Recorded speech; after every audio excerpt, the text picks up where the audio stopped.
Elivita Giles. All right. Good afternoon. Welcome. Please speak into the microphone if you could state your name. And then I just remind you that this has to be about Mr. Williams and not the underlying case. The trial's already been held, and the jury made its decision. And I'm compelled by law to uphold the jury's decision. Of course, Mr. Williams has the right to appeal his conviction to a higher court. Okay. Good afternoon.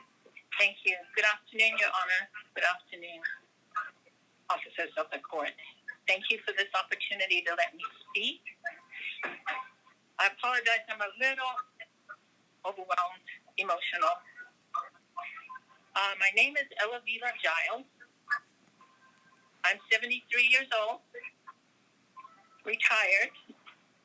I'm a mother of 3, a grandmother of 7 young boys, and a woman of faith, of great values, deep values.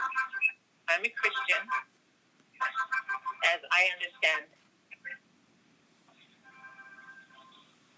Anthony to be.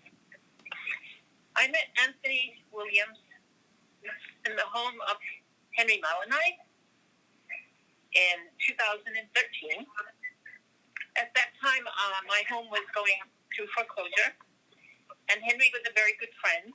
We had been in multiple businesses together, and he called me and said, maybe we have help for you, so come on over. So I did. I went over there and met Anthony, very nice person, and the program was explained to me, and I thought it sounded really good, and I paid my $500 by check. So, I'm sorry, I can't even see my notes because of my tears.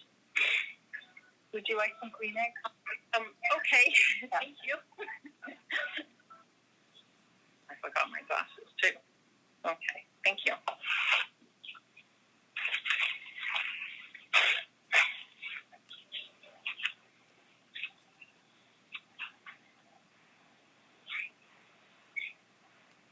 I also witnessed many other people, including Henry Malinite, whose home was also being foreclosed on, going through the same process with the intent of keeping our homes, not, avoiding foreclosure. And I thought that was a great thing for Anthony to do, and I was very supportive of it. And I did, although I had other friends who were also going through foreclosure, they didn't participate in the program.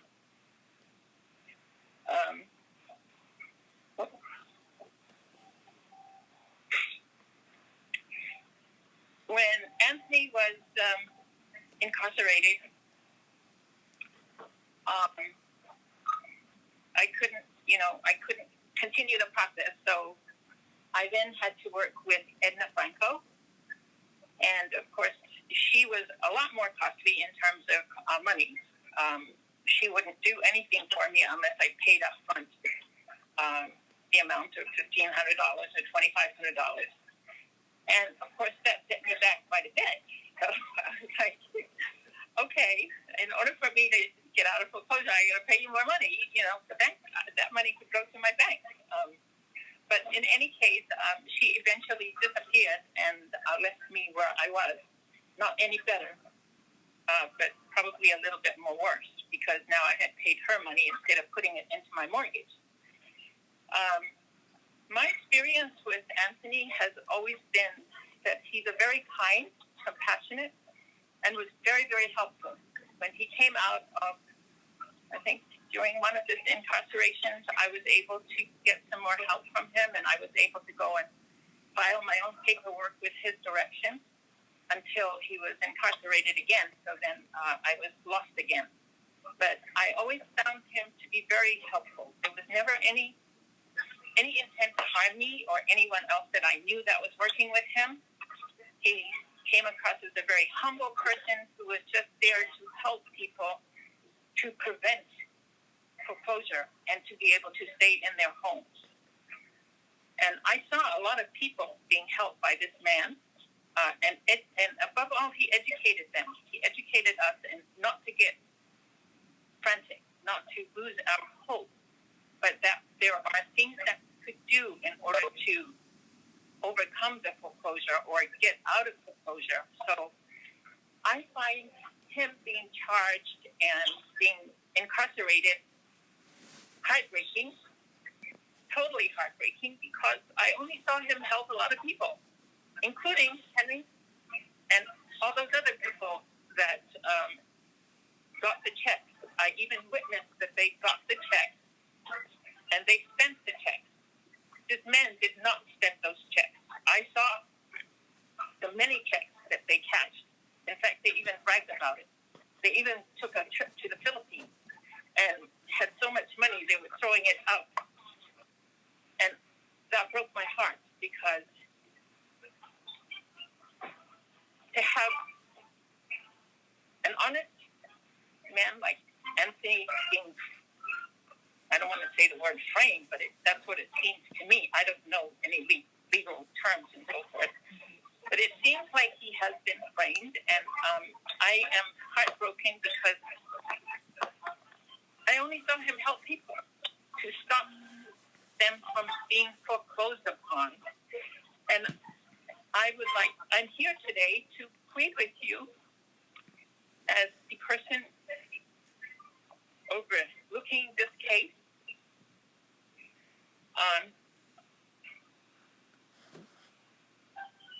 that it would be